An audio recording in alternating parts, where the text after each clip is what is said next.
जब भी दुकान खोलते हैं मियाँ साहब की तस्वीर को चूमते हैं और उसके बाद दुकान पे बैठते हैं और डेली जो है सैकड़ों लोगों को फ्री दाल चावल खिलाते हैं। आईडी कार्ड दिखाएं कि वाकई आपका नाम हसन नवाज है भी है कि नहीं है। सर ये दिखाएं हसन नवाज वाल मोहम्मद नवाज। मेरे वाले साहब जो है ना वो मियाँ साहब के पर्सनल ड्राइवर थे, यानी कि गाड़ी वगैरह उनकी ड्राइव करनी चलाना। बेसिकली अबू ने छुट्टी मांगी उनसे, भैया सर मैंने जाना मियाँ साहब को, मैं कुछ दिनों के लिए गाँव जाना अपने। तो कहते खैर थे, कहते हमारे 7 साल बाद मेरे घर में अल्लाह पाक औलाद देने लगा। कहते यार बेटा एक बात याद रखना, अगर बेटा हो रहा तो उसका नाम हसन नवाज लाजमी रखी, क्योंकि तेरा भी नाम नवाज है। बीच में हसन लगा, कहते मेरा बेटा भी हसन नवाज है, MBA करके दाल चावल बेच रहा हूँ। तो यानी कि अगर मियाँ साहब का दौर होता तो आज मैं किसी अच्छी पोस्ट पे बैठा होता, किसी सीट पे बैठा होता, क्योंकि वो अप्रिशिएट करते थे। यानी कि खाली यूथ को उन्होंने यूज नहीं किया, इधर मैं यूज हूँ। कसम खुदा की जितना प्यार जितनी इज्जत मुझे मेरे दिल में उनके लिए है। मैं जब से पता लगा डेट फाइनल हुई है तब से मैं डेली बेसिस पे अपने 10 से 15 बंदों को जो मियाँ साहब के सपोर्टर है, ये ऑटो रिक्शे के पीछे जिन्होंने फ्लेक्स मैं उनको बुला के कहता हूँ यार आज खाना खा लो। 21 को इंशाल्लाह ये ऑटो एयरपोर्ट पे खड़ा होगा, मिलेगा आपको वहाँ पे सबको खाना फ्री मिलेगा। अस्सलाम वालेकुम नाज़रीन, मैं हूँ आपका मेज़बान इर्तिज़ा भट्ट। नाज़रीन, सियासतदानों के चाहने वाले भी बहुत ज़्यादा होते हैं और उनको नफरत करने वाले भी बहुत ज़्यादा होते हैं। हम सोशल मीडिया पे देख रहे हैं कि मियाँ नवाज शरीफ साहब को नफरत करने वाले बहुत ज़्यादा नज़र आ रहे हैं कि कभी इनकी तस्वीर पे गोबर फेंका जा रहा है, कभी कीचड़ फेंका जा रहा है। हर सियासतदान का अपना वतीरा होता है। खान साहब को चाहने वाले बड़े हैं और उनको भी नफरत करने वाले बहुत ज़्यादा हैं। हमारे साथ एक नौजवान मौजूद है, इसका नाम जो है इसके वालिद साहब ने हसन नवाज की मुनासबत से रखा और मियाँ नवाज शरीफ साहब ने इसके वालिद को कहा कि मेरे बेटे का नाम भी हसन है। अगर अल्लाह पाक आपको औलाद से नवाजता है, बेटे से नवाजता है, तो आप उनका नाम भी हसन रखें। और सबसे ट्विस्ट वाली बात यह है कि ये इमरान साहब के बेइंतहा फॉलोअर्स थे, खान साहब को बेइंतहा चाहते थे। ये खान साहब की मोहब्बत पे 5 साल घर से बाहर भी रहे। वालिद साहब क्योंकि मियाँ नवाज शरीफ साहब को दिलो जान से मोहब्बत करते थे, बेटा चूँकि इमरान खान साहब को मोहब्बत करता था, तो फिर क्या वजह बनी कि इमरान खान साहब से मोहब्बत जो है नफरत में बदल गई। और आज जो है मियाँ नवाज शरीफ साहब की तस्वीर उन्होंने अपनी दुकान पे लगाई हुई है। जब भी दुकान खोलते हैं मियाँ साहब की तस्वीर को चूमते हैं और उसके बाद दुकान पे बैठते हैं और डेली जो है सैकड़ों लोगों को फ्री दाल चावल खिलाते हैं। वजह क्या है फ्री चावल खिलाने की और क्यों थी मियाँ साहब से मोहब्बत करते हैं। अस्सलाम वालेकुम सर। जी वालेकुम सलाम। जी कैसे हैं आप? ठीक है अल्हम्दुलिल्लाह। जी सर बताएं कि आपका नाम हसन नवाज क्यों पड़ा और इसके पीछे क्या कहानी। सबसे पहले तो आप हमें आईडी कार्ड दिखाएं कि वाकई आपका नाम हसन नवाज है भी है कि नहीं है। सर ये दिखाएं आप हसन नवाज वाल मोहम्मद नवाज। जी आप बताएं कि आपका नाम हसन क्यों रखा। बीच में लिखा हुआ है मोहम्मद नवाज में, बकाया सारा कुछ है। जी बताएं आपकी नाम की हिस्ट्री क्या है। जी इससे ये कि 90s में यानी मेरे वालिद साहब जो है ना वो मियाँ साहब के पर्सनल ड्राइवर थे, यानी कि गाड़ी वगैरह उनकी ड्राइव करनी चलाना, उनको लेके जाना आना जाना सब कुछ करना। तो उस टाइम जो मरीम नवाज साहब भाई थी वो बिल्कुल छोटी थी और हसन नवाज भाई जो है वो भी बिल्कुल छोटे थे। तो बेसिकली अबू ने छुट्टी मांगी उनसे कि वालिद साहब से, भैया सर मैंने जाना मियाँ साहब, तो मैं कुछ दिनों के लिए गाँव जाना अपने। तो कहते खैर थे, कहते हमारे 7 साल बाद मेरे घर में साहिब औलाद अल्लाह पाक औलाद देने लगा। कहते यार बेटा एक बात याद रखना, अगर बेटा हो रहा तो उसका नाम हसन नवाज लाजमी रखी, क्योंकि तेरा भी नाम नवाज है। बीच में हसन लगा, कहते मेरा बेटा भी हसन नवाज है। तो ये उसी वजह से फिर चलता सिलसिला। मेरे अब्बू का माशाल्लाह इतना, फिर वो जब जिला वतन हुए चले गए बाहर, उन्होंने फिर अब्बू को यानी कि निकाला। अब्बू ने फिर भी नहीं छोड़ा। अब्बू ने 22 साल से 25 साल अब्बू ने इत्तेफाक हॉस्पिटल को दे दिया अपने। यानी कि जब मियाँ साहब बाहर भी थे तभी भी उनके साथ हालचाल पूछते थे फोन पे, बच्चे कैसे हैं। उनकी फैमिली मेंबर जो है वो सारे अब्बू को फेस टू फेस जानते हैं, यानी कि उनके बेटे इवन तक अगर अभी बेटे उनको मिले ना तो पहचान लेंगे ये अंकल नवाज है, हमारे बचपन में हमें स्कूल छोड़ते थे। कितनी इज्जत देते थे उनके बेटे आपके वालिद साहब को। बहुत इज्जत माशाल्लाह। जितनी रिस्पेक्ट मियाँ साहब की फैमिली से मिली है ना इतनी किसी से नहीं मिली, और जितनी जिल्लत मुझे मिली है ना खान साहब के साथ सपोर्ट करके इतनी भी नहीं मिली। अच्छा ये बताइए खान साहब को पहले आप सपोर्ट क्यों करते थे और वो क्या कहानी है कि आपके वालिद साहब ने आपको घर से बाहर निकाल दिया था, इसके पीछे क्या कहानी है। बहुत यूथ है कि अब देखें ना माइंड सेट हमारा चेंज कर दिया उसने। सर मैंने ना उस टाइम ना मास्टर कर रहा था MBA करते करते मैंने 2019 में खान साहब के दौर में MBA किया।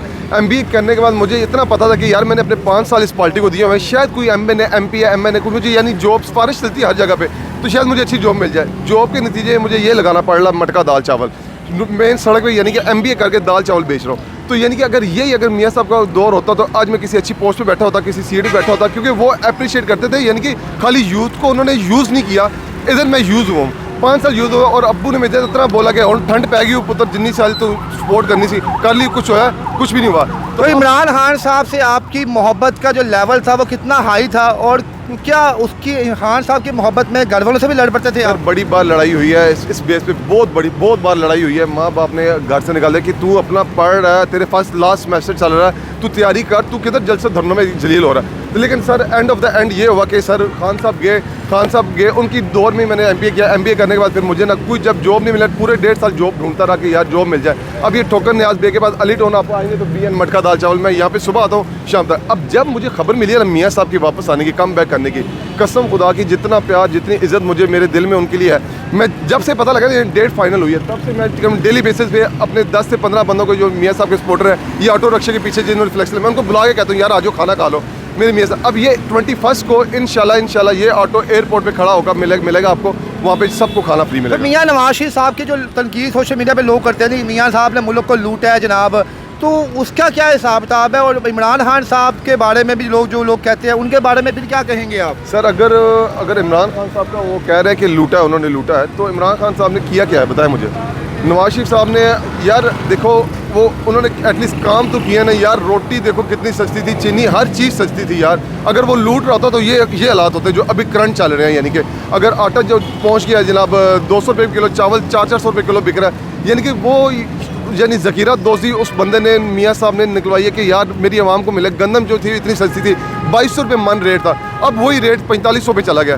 तो यानी लूटा किसने? सिर्फ ये डिफाइन कर दें आवाम, मुझे बता दे कि मियाँ साहब ने लूटा या इमरान खान साहब ने लूटा। तो क्या कहेंगे आप सर? मैं इनसे एक क्वेश्चन करना चाहूँगा कि आज से 16 मंथ पहले मुल्क के हालात क्या थे? 0 डेट था भाई। 16 साल पहले 16 मंथ की बात कर रहा हूँ। जब आपकी शहबाज शरीफ की हुकूमत आई है उससे पहले मुल्क के हालात क्या थे? सर वो जो आप हमारे जो लीडर थे खान साहब, वो छोड़ के क्या गए थे 16 साल में? उस बंदे ने क्या करना था? कुछ भी नहीं था करना। कहाँ पे थी? GDP कहाँ पे थी? 3.28। Are you sure? या श्योर 100%। 3.28 थी। 3.28 थी। इसको दोबारा रिकन्फर्म कीजिएगा। चलो जो भी फिगर ऊपर नीचे हो सकता है, तो आप क्या समझते जो ये बात कह रहे हैं कि मियाँ नवाज शरीफ साहब हैं वही इस मुल्क को बचा सकते हैं? उनके टाइम टेन्योर में और इमरान खान साहब के टाइम टेन्योर में काफ़ी डिफरेंस था। लोग ये एक्सपेक्ट कर रहे थे कि खान साहब जब आएंगे महंगाई कम हो जाएगी, लेकिन अगर मियाँ साहब 30 रुपये किलो चीनी छोड़ के गए थे तो इमरान खान साहब ने 34 कर दी। इसका मतलब क्या है कि जो भी लोग आते हैं वो महंगाई बढ़ाते हैं, कम नहीं करते। देखिए एक हमारे पास पेंडेमिक भी आया है। पेंडेमिक में पूरी एक दुनिया का नक्शा बदल गया था, जिसमें सारे मुल्कों के हालात भी चेंज हो गए थे, मैशियत भी सारे मुल्कों की गिरी है, लेकिन खान साहब ने फिर भी अपने मुल्क को संभाले रखा है। तीन ममालिक थे जिनमें पाकिस्तान टॉप पे था। उनकी GDP क्या थी, लोगों को कैसे सपोर्ट किया गया, लोगों को क्या खिलाया गया, जी आप भी बेहतर जानते हैं, यही भी बेहतर जानते हैं।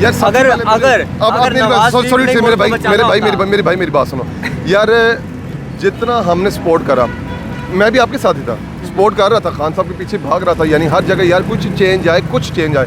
लेकिन यार अब सिर्फ ये बताओ कि डिग्रियां लेके हम कहाँ जाएं? हम स्टूडेंट सारे, यानी कि यही माँ बाप को कहते रहे भाई जैसी डिग्री कंप्लीट होगी आपको इंशाल्लाह जितना पैसा आपने लगाया आपको वापस मिलेगा। एंड ऑफ द एंड क्या लगाना पड़ा? मुझे दाल चावल लगाने पड़े यार।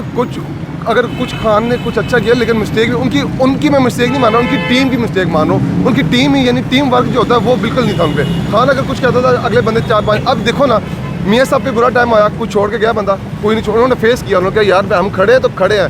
खान साहब के जितने लौंडे लपाड़े थे सारे गायब हो गए, अब खान साहब अकेले रह गए। आप क्या समझते जो ये बात कह रहे हैं कि जब मियाँ साहब पे क्रूशल टाइम आया तो उनके कारकुनान और उनकी टीम जो थी जेल में गई है, बर्दाश्त भी की है, लेकिन मियाँ साहब को छोड़ा नहीं है। तो इमरान खान साहब की जो टीम थी जनाब, उन्होंने खान साहब को छोड़ दिया, तो क्या समझते हैं यहाँ पे डिफरेंस नजर आता है आपको? आप मुझे इतना ही बता दें, अगर उनकी टीम छोड़ के नहीं गई तो वो क्या इस मुल्क में रहा है? नवाज शरीफ क्या वो इसी मुल्क में रहा है? अगर वो इसको लीडर मानते हैं तो इस मुल्क में उसको संभालना चाहिए था। आवाम को क्यों छोड़ के गया? पाकिस्तान के हॉस्पिटलों में हर चीज़ की स्लिपें बन जाती है, हर चीज़ की रिपोर्ट बन जाती है, लेकिन बाहर के मुल्कों में रिपोर्ट वही होती है जो पेशेंट की होती है। तो वो सारी खान साहब मियाँ साहब ने सामने लाई है भाई यार ये मुझे मसला है, ये मसला। अगर आपके पीछे कोई बंदा डंडा लेके पड़ जाए कि मैंने तुम्हें मार के छोड़ना है, तो क्या करेंगे? आप भागेंगे नहीं, आप भागेंगे नहीं, अपनी जान नहीं छुड़ाएंगे।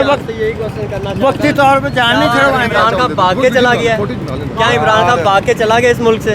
आप उसको अभी निकालो, जाने वाला ही है वो। अगर वो ना जाए तो कौन? इमरान खान साहब भागने वाले हैं? बार आपको ये कह रहा है वो तरले ले रहा है कि मेरे साथ मुज़ाकरात करो, मेरे साथ बात करो, मेरे साथ ये करो, मेरे साथ वो करो, लेकिन अब उसकी कुछ सुनने वाला नहीं है। वो बार कह रहा है मुल्क भी मेरा है, फौज भी मेरी है, मैं अपना घर छोड़ के क्यों जाऊँ? वो अंदर से अभी भी बयान आ रहे हैं। आप ये बताएं, यहाँ पे मियाँ नवाज शरीफ साहब अब आ रहे हैं वापस 21 अक्टूबर को, तो आपको क्या लगता है मुल्क की हालात ठीक हो जाएंगे या दोबारा जो है महंगाई की जद में हम लोग आएंगे? मुल्क के हालात अल्लाह ताला की ज़ात ने ठीक करने, ना मियाँ नवाज शरीफ ने करने, ना शहबाज शरीफ ने, ना लेकिन इन इमरान लोगों की खान। इम्प्लीमेंटेशन तो होगी ना, ये लोग मुल्क को चला रहे हैं, तो आपके मुताबिक अगर ये मुल्क को ठीक नहीं चलाएंगे तो फिर हरा भरा। मैं तो यही कहता हूँ कि उम्मीद अल्लाह की ज़ात पे रखो, किसी बंदे पे ना रखो। तो आप 21 अक्टूबर को जाएंगे फिर उनका इस्तकबाल करने के लिए मियाँ साहब का? टीवी पे देख लेंगे। टीवी पे जाएंगे नहीं, क्यों हैं? जाएंगे क्यों नहीं आप? टीवी पे देख लेंगे ना। टीवी पे देख लेंगे आप। चलो जी जी, क्या कहेंगे आखिर में आप? मियाँ साहब 21 अक्टूबर को आ रहे हैं, जो उनके चाहने वाले हैं वो तो बड़े पुरजोश हैं जनाब के, हमारे मियाँ साहब यहाँ पे आ रहे हैं। मुझे नहीं लगता कि कोई उनको वेलकम भी करेगा, क्योंकि जिनको ये ज़बरदस्ती लेके जा रहे हैं बिरयानी के प्लेटों के ऊपर, वो भी अंदर जाके कह रहे हैं कि इमरान खान जिंदाबाद। इससे बढ़ के और कुछ नहीं कह सकते। और जो जैसे ये इन मेरे नौजवान जो भाई हैं, हसन नवाज साहब, इन्होंने यहाँ पे कहा कि मैं इमरान खान साहब का बहुत बड़ा फॉलोअर था, 5 साल घर से बाहर रहा, लेकिन इमरान खान साहब ने वही हमें दिया जो बाकी सियासतदानों ने दिया, तो फिर उससे बेहतर तो मियाँ नवाज शरीफ साहब थे, कम अज़ कम मेरे फैमिली रिलेशन तो थे उनके साथ। ये तो इनकी अपनी अपनी हर एक की अपनी सोच है। ये अब उनको सपोर्ट करेंगे तो हम इनको क्या कह सकते हैं। और ये जो बातें कही जा रही, जैसे हसन भाई ने कहा है मैं वहाँ पे जाकर फ्री दाल चावल बांटूंगा और बाकी लोग बिरयानी बांटेंगे, तो आप क्या समझते हैं ये नून लीग वालों का वतीरा है कुछ ना कुछ बांटना ताकि लोग आएँ? जब एक माइंडसेट बना हो ना बिरयानी के ऊपर, तो फिर बिरयानी खिलाई जाती है, इसके अलावा फिर वो कुछ और सोच ही नहीं सकते। तो यहाँ पे आप मोहतरम लीडर मियाँ नवाज शरीफ साहब को क्या पैगाम देंगे तस्वीर में देखें? फिलहाल मैं इनको यही कहूँगा कि अपनी आवाम को बिरयानी ही खिलाएं। आप मुल्क की हालात नहीं संभाल सकते। मुल्क की हालात सिर्फ एक इमरान खान ही संभाल सकता है, इसके अलावा कोई नहीं संभाल सकता। जो इनकी एक्सपेक्टेशन था मियाँ मोहम्मद नवाज शरीफ साहब, जिस तरह ये कह रहे हैं जनाब के वही दिलों की धड़कन है, दिलों की आवाज़ है मियाँ साहब। एक्चुअली होना पता है कि जिस तरह मरीम नवाज शरीफ जलसों की तो इजाज़त लेती है, जलसा जैसे ही फ्लॉप होता है ना, 21 अक्टूबर को भी वैसे होना। इन्होंने कहना साइड कॉर्नर मीटिंग हो गई है। ज़्यादा से ज़्यादा इनका ये होना, हर बंदे को अब मैच्योर हो चुका है, समझ आ चुकी है कि पाकिस्तान में हो गया रहा है। इन लोगों को बस समझने की देर है, जिस दिन ये समझ के पाकिस्तान तरक्की की राह पे चल रहा है। और यार तरक्की आपने सिर्फ 3 साल देखिए पीछे, जो आपने 15-16 साल बल्कि बचपन से देख रहे हो, तरक्की किस हुकूमत में किसके दौर में हो रही है। अभी 21 तारीख को देखना, कसम खुदा के खड़े होने की जगह नहीं मिलनी आपको किसी जगह पे, और आप सबने मुँह छुपाने के यार ये क्या खान के पीछे हम लग के क्या करते रहे, अभी देखो चेंज आ गया। इंशाल्लाह 21 तारीख को दिलों का बादशाह आ रहा है। आप मुझे बस इतना बता दें, पाकिस्तान में नवाज शरीफ ने सड़कों के अलावा किया ही क्या है? यार सड़कों, यार महंगाई, आप उसके दौर का सिर्फ रेट लिस्ट निकालो ना भाई। जो एशिया जो चीजें थी उनकी प्राइस चेक करो और अभी की प्राइस चेक करो भाईजान। उस टाइम बंदे की 20,000 की तनख्वाह होती थी। मुशर्रफ का दौर ले लो, मुशर्रफ का दौर ले लो, सर मुशर्रफ जरदारी का दौर ले लो, उससे पहले भी तो चीजें सर मैं जरदारी मुशर्रफ की बात ही नहीं कर रहा, मैं तो अपने शहजादे, ये मियां शहजादा दिलों का बादशाह जो है इसकी बात कर रहा हूँ। वो भी तो आपकी अभी मेरी नहीं मेरी बात सुनो आप, मेरी जान मेरी बात सुनो, थोड़े ठंडे दिमाग से ठंड रख। मतलब देखना और जो मियाँ साहब सी उदों दा रेट लिस्ट कटो कि यार चीनी किस तरह सी और रोटी उन्हें 5 रुपए करती थी। आप कह रहे हो कि जरदारी को साइड पे करो, अभी तो आपकी पीडीएम पीडीएम में था। पीडीएम खत्म हो गई यार, प्रोग्राम बढ़ गया। अभी भी वही है। नहीं प्रोग्राम बढ़ा नहीं है, अभी भी आपकी पीडीएम में सारी। मेरा अकेला मियाँ आएगा। पहले आप कहते थे हम जरदारी को। अच्छा, आप क्या समझते हैं मियाँ साहब की तरफ परफॉर्मेंस नहीं करेंगे? क्या ये आप उनको चोर लगते हैं? क्या आपको लगता है कि जो वो कहते हैं खान साहब चोर है और आप लोग कहते हैं मियाँ साहब? मेरी बात सुनो, मेरी बात सुनो, अगर हम दोनों में इलेक्शन में खड़े हो जाए ना, कसम खुदा की आप सही भी होंगे तो मैं आपको गलत करने में कोई कसर नहीं छोड़ूंगा कि यार ये बंदा बहुत गलत है, ये है, क्योंकि मुझे क्योंकि धोती खोलनी पड़ती है एक दूसरे की, तभी जाके अवाम आपके। अब इस खान साहब की ये था कि यार वो उनकी तकरीर और पर्सनैलिटी, सारे जितने पागल उनकी पर्सनैलिटी के। अब फवाद चौधरी उसको किसी और को खड़ा कर दो, पीटीआई का चेयरमैन बना दो, अल्लाह की कसम को थूकेगा भी नहीं पीटीआई पे। सिर्फ सपोर्ट थी खान के फेस को, यानी कि लोग लव करते प्यार करते 92 की वजह से, तो और शौकत खानम की वजह से। और क्या किया और इस मियाँ साहब की हिस्ट्री उठा के देखो, कसम खुदा की मियाँ मान जाओ, अपने वापस आ जाओ, कलमा पढ़ लो, इधर आ जाओ चुप करके बस। 21 तारीख को चलना एयरपोर्ट पे, ये रक्षा आपको फ्री दाल चावल खिलाएगा। मैं कसम उठा के कह दो कि नवाज शरीफ चोर नहीं है। यार चोर मैंने इमरान खान चोर है। यार मेरी बात सुनो, मैं दोनों की कसम उठाऊं, मैं दोनों की कसम आप इमरान खान की कसम खाने के लिए तैयार हैं? मैं कसम उठाने को तैयार हूँ। मैं कहता हूँ वो चोर नहीं, मैं कसम उठा के कहता हूँ वो चोर नहीं है। यार अगर वो चोर नहीं है, आप कसम खाते हैं चोर नहीं है? यार मेरी बात सुने, मैं इमरान खान को कसम उठा, आप कसम उठा के कहेंगे वो चोर नहीं, उसने करप्शन नहीं की, पाकिस्तान को उसके लिए बेड़ा गर्क नहीं किया। समझाओ मेरी बात सुनो, आप मेरी बात सुनो हसन नवाज साहब, आपका तो नाम भी मियाँ साहब ने अपनी बड़ी मोहब्बत से डाला हुआ है, तो आप क्या अपने मियाँ साहब की कसम नहीं खा सकते कि उन्होंने चोरी नहीं की, उन्होंने कुछ नहीं किया? ये खान साहब के साथ रहता रहा, मैं मियाँ नवाज। अब अगर 1 रुपए की करप्शन इन दोनों में से किसी एक ने की हुई है ना, तो मेरी कसम खुदा के इसका मुझे साफ देना पड़ेगा। मियाँ हो जाता अगर खान साहब ने भी 10 रुपए की हो, चाहे इनकी 10 रुपए की भी की होगी ना, तो मैंने कसम खा ली, तो मैंने इसका जवाब दिया। आप 40-50 करोड़ रुपया छोड़ देना, उसके अलावा जो है करप्शन की कसम खा सकते हैं ये? ये कसम को उठा के कह दें यार कि कसम नहीं की, मैं कसम उठाता हूँ, मैं कसम उठाता हूँ उसने करप्शन नहीं मेरी की। बात सुनो, पाकिस्तान तरक्की पे और लिया है। यूथियों मेरी बात तो सुनो यार, मैं अभी ये वाला तो एक चीज़ रह गई सक्के भाई की भी कसम खा के नहीं कह सकता ये अच्छा है। हर बंदे में नेगेटिव, अगर प्लस पॉइंट है तो नेगेटिव भी होता है यार। इस तरह यानी कि ये आप मानते हैं कि मियाँ साहब में कुछ ना कुछ नेगेटिव मनफी पॉइंट्स हैं। कुछ तभी थोड़ी सी आवाम इस तरफ दूसरी तरफ गई है ना, मतलब कुछ ना कुछ वीक पॉइंट हमेशा बंदा अपनी तरफ से 100% देने की कोशिश करता है, लेकिन 85% पे आगे 15% की वजह से उसको क्रिटिसाइज किया जाता है। ठीक है जी भजन, उन्होंने तो यहाँ पे कह दिया है कि वो मियाँ साहब की कसम नहीं खाएंगे। वो समझते हैं कि मियाँ साहब ने चोरी अगर की भी है तो उनकी हद तक मैं कसम क्यों खाऊं। तो आप क्या कहते हैं? मैं बस इतना ही कहना चाहूँगा कि उन्होंने कुछ हद तक मान लिया है, अब मेरे इनसे बहस करना फजूल है। यार ये है पटवारी, इनको थोड़ी सी समझने की अब जरूरत है। अब मैं इनसे कुछ ज़्यादा कहना नहीं चाहूँगा, मैं अपना प्रोग्राम नहीं करना। आप यहाँ पे हैं, आप यहाँ पे मेरे पास आते हैं दाल चावल खाने, ठीक है। आप देखते हो मुझे पिछले 2 साल से आई थिंक देख रहे हो, ठीक है। उस टाइम इंटरव्यू भी चले हैं, वायरल भी हुए हैं, MBA करके दाल चावल लगा लिया। अब भी इंशाल्लाह 21 तारीख को ये दिला का बादशाह आएगा, उसके बाद इंशाल्लाह बिरयानियाँ बेचेंगे ना ना लोगों को फ्री एयरपोर्ट पे इलाहाबाद इंटरनेशनल एयरपोर्ट। मेरी बात सुनो ना, बिरयानियों के अलावा क्या रह गया है? यार हम मेजबान हो गए, मेहमान जो बाहर से आए उनको खाना मैं अपनी मेरी खुशी, ये दिल है मेरा, जान है ये। देखो ना लाल सुरख मुंह आपके खान साहब को देखो, बिरयानी देने की जरूरत नहीं, आपको खुद प्रोवाइड करेंगे। दूसरी मेरी बात सुनो, मेरी बात आखिरी बात सुन के मैं बात खत्म करूंगा। हाँ।